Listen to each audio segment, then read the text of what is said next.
इं 1952 मायथाइनि 16 नभेम्बराव गायसननाय बर' थुनलाइ आफादा 72 बोसोर आबुं जाबाय। हादरसानि गुबुन गुबुन जिल्ला आरो प्राइमारि बर' थुनलाइ आफादा दिनै बर' थुनलाइ आफादनि 73थि गायसनथाइ सानखौ फालियो। बेबादिनो बरपेटा रड साखाथिनि 1072 नं बनमाजापाम गुदि फरायसालियाव हावलि मौजा गुदि बर' थुनलाइ आफादा बर' थुनलाइ आफादनि 73थि गायसनथाइ सानजों लोब्बा लाखिनानै 41थि बोसोरारि जथुम्माखौ सानसेनि मेहेरगोनां हाबाफारिजों खुङो। हाबाफारि बायदियै फुंबिलि समाव साखोन सिखोन खालामनाय, फिरफिला बिरहोनाय, मुंख्लंफोरनो बिबार बावनाय, बिफां फुलि गायनाय बायदि जालाङो। हावलि मौजा गुदि बर' थुनलाइ आफादनि आफादगिरि ललित बर'नि मासि लानानै सामलायनाय गेवलां मेलखौ बेखेवनानै होयो बिटिसिनि मावफुं सोद्रोमा गौतम दास बिथाङा। गेवलां मेलनि आलासि महरै मथनगुरि बिटिसि बियाबनि बारग' MCLA माखन स्वर्गियारि, सालबारि जिल्ला बर' थुनलाइ आफादनि बारग' आफादगिरि जमिदार गयारि, जयन्त केरखातारिमोनजों लोगोसे गोबां मानगोनां सुबुङा बाहागो लादोंमोन। गुबुन फारसेथिं बे हाबाफारिनि गेजेरजों हावलि ओनसोलनि सा 13 गुन गोनां फरायसाफोरनो आर'नाइ, बिजाबनि थफ्ला आरो मान बिलाइ होनानै बरायो।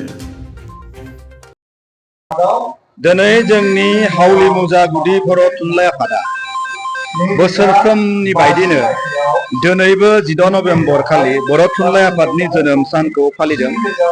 बे फालिनायाव जोंनि हावलि मौजानि लोब लोब रायजो राजाफ्रा बेहाय नुजाथिफैदों आरो जोंनि बर' हारिया जे जौगासार हारि, जोंनि बर' थुनलाइया जे गेदेर मोनसे 90थि फारिलाइयाव हाबबाय, जोंनि बर' थुनलाइया जे इउनिभारसिटियाव बर' थुनलाइया जे इउनिभारसिटियाव थांबाय, कलेजाव बे लाहामजा जाबाय, जोंनि बर' रावा जे आसामनि एस'सिएट लेंगुवेज जाबाय, बेफोराव जोंहा गोग्गानाय थायो।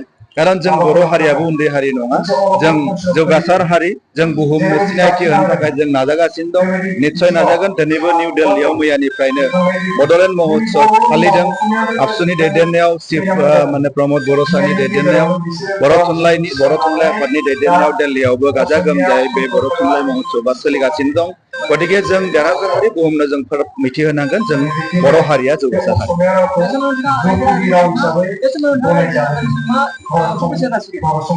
रायजो राजाफ्राबो बर' थुनलाइया जिहेतुके जोंनि दा ट्रेन्डआ सोलायगासिनो दं, गासैबो जोंनि हारि बा गुबुन गुबुन हारियाबो दा बांसिन इंराजि माध्यमाव फरायनायनि फारसे गोसो होगासिनो दं।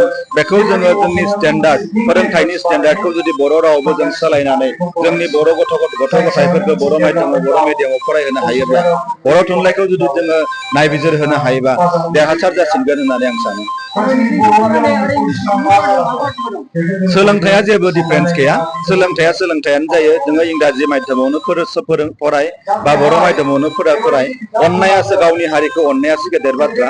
थेवब्लाबो जोंनि लेखाफोरखौ जिहेतु फरायनांगोन नालाय, जोंनि मोजां स्टेन्डार्ड लेभेलनि जोंनि फरायसालिफोरखौ जुदि बानायनो हायोब्ला साबसिन जायो होननानै आं सानो।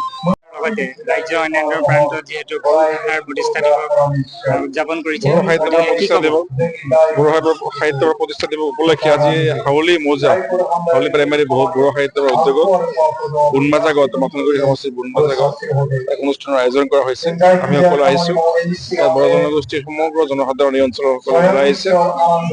বড়ো ভাষা সাহিত্যৰ ওপৰত চৰ্চা হৈ আছে। হালালি খান্দে নামৰ এখনি স্মৃতিগ্ৰন্থ উন্মোচন কৰা হৈছে। সঁচাকৈ বড়ো ভাষা এতিয়া খুব উন্নত ভাষা।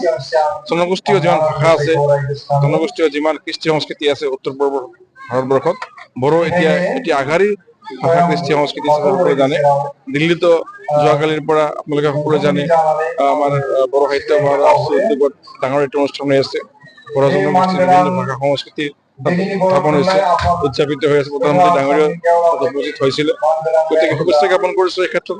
আৰু বড়ো জনগোষ্ঠীটো আৰু আগুৱাই যাওক, ভাষা সংস্কৃতি আৰু আগুৱাই যাওক, তাৰে কামনা কৰিছো। যিহেতু আজি বড়ো সাহিত্যৰ প্ৰতিষ্ঠা দিৱস এক পবিত্ৰ দিন, গতিকে 1952 চনৰ 16 নৱেম্বৰ আজিৰ দিনটোতে যিহেতু অসমৰ প্ৰাচীন ভূমিপুত্ৰ জনজাতি বুলি ক'লে বড়োসকলৰ অন্যতম, গতিকে আজি এই পবিত্ৰ বড়ো সাহিত্য সভাৰ প্ৰতিষ্ঠা দিৱস কি ক'ব?